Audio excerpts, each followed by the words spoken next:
Well, I've had my chicks for about 8 weeks now, and I think it's time to go ahead and introduce them to my other chickens. What I'm going to do is I'm going to transport them over to the coops, but I've got a partition that I'm going to put in one of the coops, and I'm going to let them stay in that side of the coop for about a day so they, number one, get used to that coop as their home, and number two, the other chickens can get a chance to, check on them and see them and know that there are other birds now, and that way they're not shocked by the introduction, and they'll be less apt to immediately start to attack them. So I'm going to do that today. I'm going to show you what the birds look like first, and then we're going to transport them in some cages that I find is real easy to move them in, and we'll see how it goes. All right, let's see how the chicks are doing. Take this out of here. You can see they're getting really big. They're 8 weeks old now, so I think they're big enough to fend for themselves if I put them in with the other chickens. So I'm going to go ahead and move them over there so they can get used to the temperatures, because they're only going up this summer. And the way I'm going to transport them is I have these, which are actually varmint trap cages, but they have a really neat thing that they're called have-a-heart, and they have this latch in the back that you can raise up to let caught animals get out when you've caught them. So what I'm going to do is I'm going to actually just leave that up, and I'm going to put about half the chicks in one and half the chicks in the other, and then I can transport them to the coop without them, getting out, and it'll be easier to deal with them. But you can see how big they are. I mean, look how tall they are compared to the brooder box. I mean, they're ready. I think they're more than ready to go. So I'm going to start transporting them, and then we'll take them over to the coop.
Actually able to get all of them in one cage. I didn't think I was going to be able to, but yeah. So that was the transfer.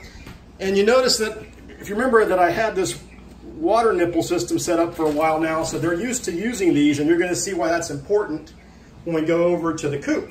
So I guess let's go ahead and take them over there.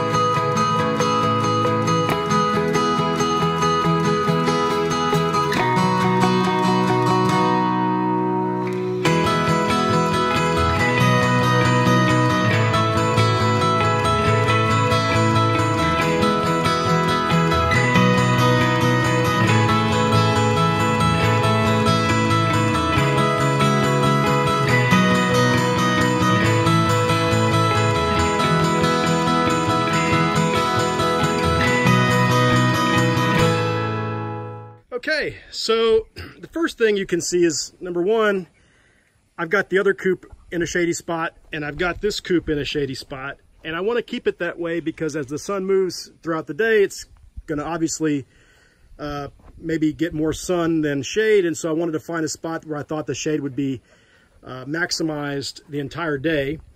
And so what I'm going to do is I'm going to put the chicks on this side. And as I mentioned to you, the waterer is already here. It's got the nipples that they're used to using, so they'll know how to use it. The problem is that if I put the chicks in here and I leave it open, obviously they'll get out and the other chickens will get in and they'll probably start to attack them because they're new. So what I did when I designed these coops is I designed them with this center partition that allows me to, if I can get it off here, it allows me to take out this centerpiece and install a partition that'll separate the two sides. And so that's that partition right there. So I'm going to put this in.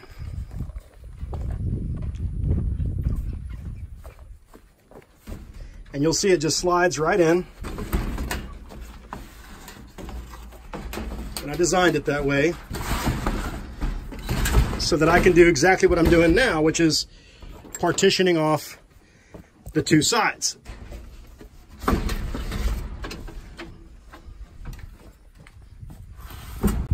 So it fits in like that. It's got mesh so that they can't go from one side to the other. And now I can put my chicks on this side. But they won't have access to the food supply. The other chickens will, which will encourage them to come in and still feed, and then they'll see the baby chicks on this side, I guess really pullets now, and they'll be able to interact through this mesh a little bit so they can at least, get quote-unquote acquainted. But the chicks won't be able to leave this side. The pullets won't be able to leave this side.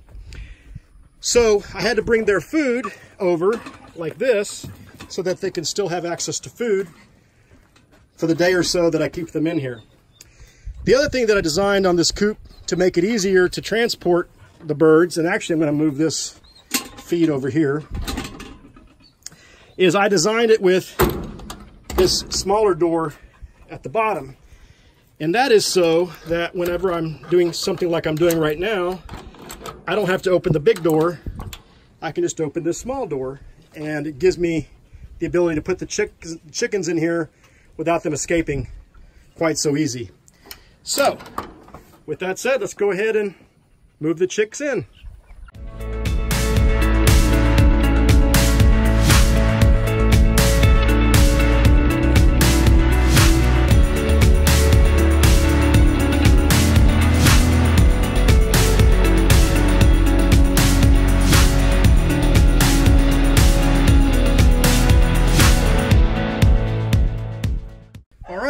After a little bit of coaxing, I got them in here.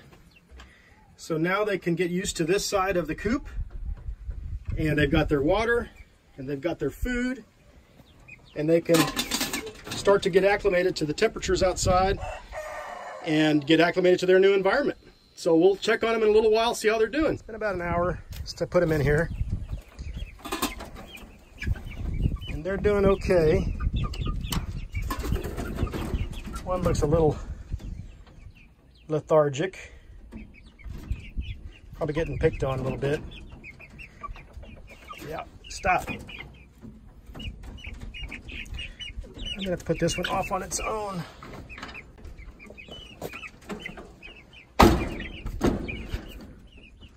So I had to separate this pullet from the rest. As you can see, it was getting picked on pretty badly. It's got some pecked spots and a lot of feathers pulled. So it's really weak. So I'm going to take this one over to back to the barn and put it in one of those have a heart traps. Let it stay by itself for a couple of days and see if I can get it to get back on its feet. The tray from the brooder box, and just so happens that this have a heart trap fits perfectly inside of it. But the problem is that I'm not going to have a heater anymore because I got rid of the brooder box. I already started cleaning it and dismantling it. So I'm going to turn this unit up. I'm going to turn it to like 80 degrees, so it's really just kind of cooling down a little bit in here. And I'm going to put this this injured pullet, this weak pullet, I'm going to put it in that have a heart, and we're going to see if we can get the pullet to nurse back to health. So this way it's by itself. The dogs can't get to it, and other animals can't get to it if something gets in here. And it can, and I'll put some water and some feed and it can stay in there for a few days and hopefully start growing its feathers back and getting a little stronger. So there you have it. I put some food and the water in there, and you can see the pullet is eating a little bit, so it's going to hopefully gain its strength back. I don't know if it's a he or a she, but hopefully we'll gain some strength back. You can see I had this other water that I bought a long time ago, and I had that same kind of nipple system on there, so it's used to using that, so it should know how to get water too. So it'll have plenty of food and plenty of water, and it won't have anybody picking on it. And the rest of the pullets, as you can see, are doing really well. They're up and active. They're not breathing hard, so I know that it's not too hot in here. Got a nice breeze blowing. They've got access to food, access to water, and so they're doing well. And I think within a day or so, like I said, I'll take the partition out and introduce them to the rest of the flock. I think that they're big enough to fend for themselves, and we'll see how it goes. All right, that's it for pullet moving day. I hope you enjoyed this video, and I'll try and give you some more updates as I introduce the pullets to the rest of the flock, and also give you updates on the one that I'm nursing back to health. So until then, take care, and thanks for watching. If you enjoyed this video, please give a thumbs up below. You can also check out one of my other videos here, and stay up to date by subscribing to my YouTube channel right here. Until next time, I'll see you on the ranch.